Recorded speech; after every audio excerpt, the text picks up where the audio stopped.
Let's see what's happening in the news today at cspan.org.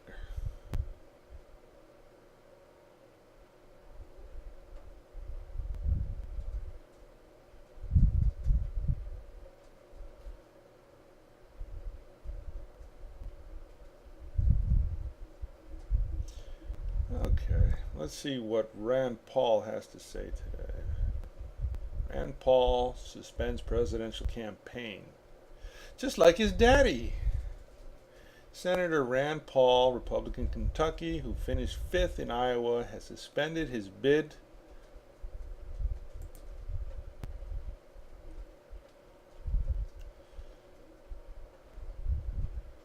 for the Republican presidential nomination. No backbone. The Kentucky Republican entered the race on April 7, 2015, but never really gained traction. He is up for re-election to Senate in November. A career politician. Appearing on the Washington Journal, Representative Ten Yoho, Republican Florida, who supported Senator Senator Paul's candidacy, praised Paul for his leadership and the issues he raised in the campaign. Yoho said he would now support the eventual nominee in November. Oh, brother. I just have to say that Rand Paul is like the lukewarm version of Ron Paul. And I had supported Ron Paul for his recent tries at the presidency, but he didn't follow through. Very disappointing. He says all the right words, but in the end, it's just an empty promise. Let's see, Iowa caucuses, the road to White House 2016. Let's see what they say here. Okay, here's Ted Cruz.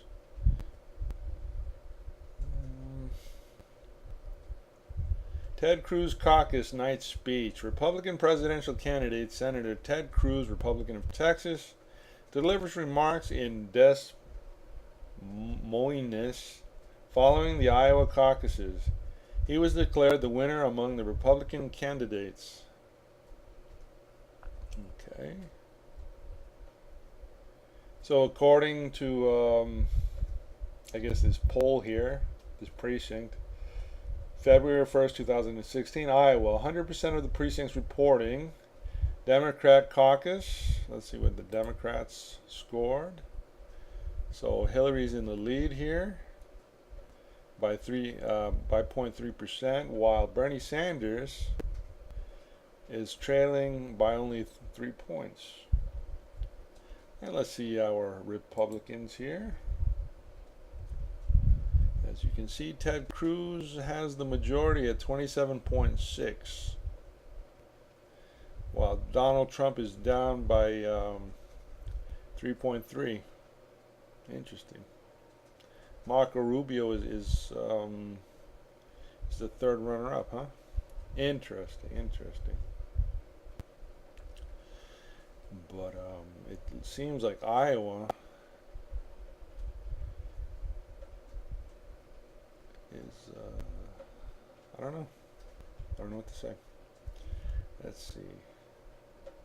So this is Ted Cruz here. He looks really sly. I'm not sure I could trust a person like him. A little duplicitous, but I won't elaborate. Anyway, Ted Cruz caucus night speech, and this is his video here. And we can play a little excerpt, I guess. See what he says. Created by Cable. Amazing.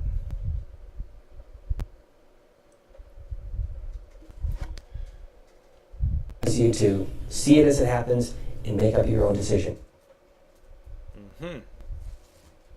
Texas Senator Ted Cruz finished first among Republican presidential candidates in the Iowa caucuses. Des After the Moines. results came in, Senator Des Cruz thanked Moines. his supporters and talked about So what's that's how you ahead pronounce it, Des for his Moines. presidential campaign. From Cruz campaign headquarters in Des Moines, this is about a half hour. Okay, blah, blah, blah. God bless the great state of Iowa. Oh, give me a break. What a ham. Let me first of all say, to God be the glory.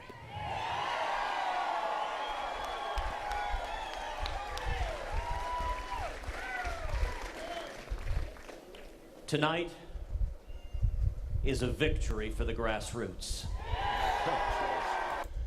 We together earned the votes of 48,608 Iowans.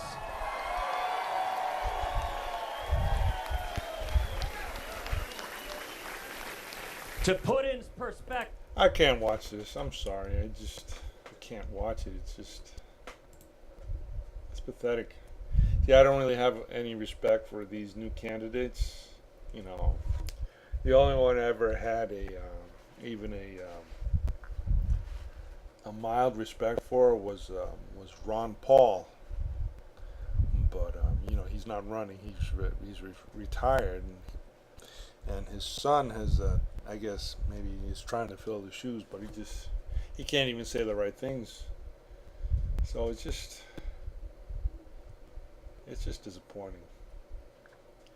I believe that if Americans really, really cared for their country, I believe that they would participate more in local government and less in this federal election here, which is basically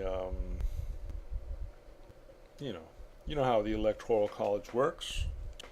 You know, basically the electorate cast their votes, and they're the ones who actually vote for the president, the electoral college, and that's a great system. You know, it prevents the democracy from swaying this country and changing the laws rapidly. So it's a hedge against the selfishness of the common man. Anyway, so that's that. Very uninteresting. And I'm wondering who will really win. Maybe this Senator Ted Cruz, or possibly Hillary Clinton here. Now, this is a scary prospect, considering that this woman and her husband have been involved in so many scandals, such as Whitewater and, murders of their political friends. It's ridiculous. I mean, I don't know how anybody in their right mind would have another 4 to 8 years of this person or these people here. Marco Rubio. And it's funny. I think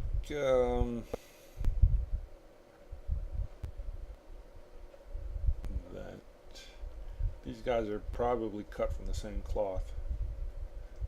Maybe literally. Both being of Cuban descent. So I have no problem against. But it's weird. So many Republican candidates, I think that maybe they would split the ticket or something. I don't know. But this guy's supposedly he's a hardcore Zionist. He has the Israel lobby, so he's basically going to vote for the security of Israel. So if you are if you're pro-Israel, then this is your guy right here. I'm not sure about Rubio. Rubio is a little,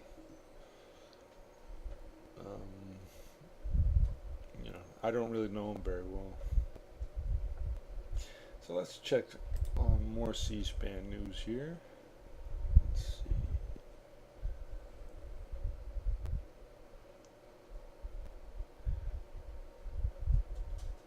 U.S. morning hour.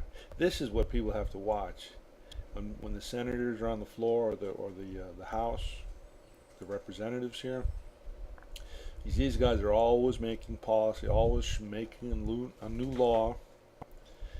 It seems like their work is never done, but ultimately these guys are basically reshaping the law, to suit a new need.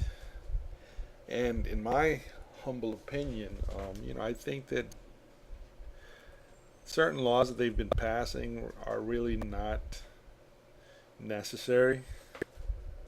With every law that they make, that has it seems like each law that they make is redundant and actually a corruption of the previous laws. Every time they make a new law, they have the tails, the trailers, and all that on them. Some kind of deal, and it's a little bit too democratic for my taste. Let's see what the Senate has to say about the energy bill policy here.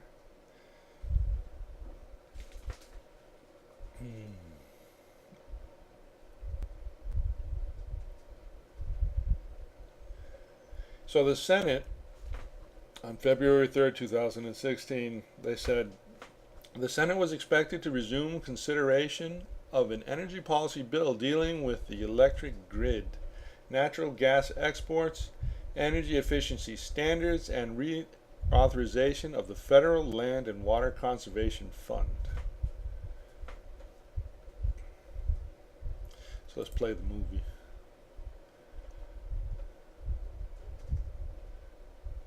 Let's see what they have to say. An urgent and truly tragic situation in Flint, Michigan, and ask my colleagues in the Senate to look very hard at what has happened here and to help us address this issue. This is a public health emergency on a massive scale. It is unprecedented. I don't know of any other American city where families in the entire city can't drink their water, can't cook with their water, can't bathe their children with the water.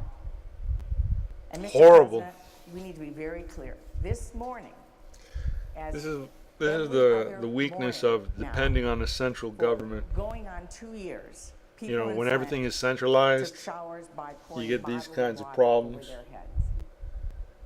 They They didn't have the they dignity toxified of the water. clean water coming out of their taps. They had to use bottled You know how the water old to saying make goes, don't put all your eggs in children, one to make a basket? pot of Well, coffee. that's The my things we beef all with use centralization. water for, and the things that we, all of us, take for granted. So hashtag Flint Every water single day. crisis, and you'll see these They won't have these clean miseries, water this until mucky pipes brown water there. get replaced. We've had what we thought up until now was a good series of negotiations. We thought we had an agreement. I have been very hopeful of the bipartisan discussions to help these families. And we have been incredibly flexible, Senator Peters and I. We just want to get this done. We're not interested in the politics or making this partisan. We want to get something done for the people of Flint.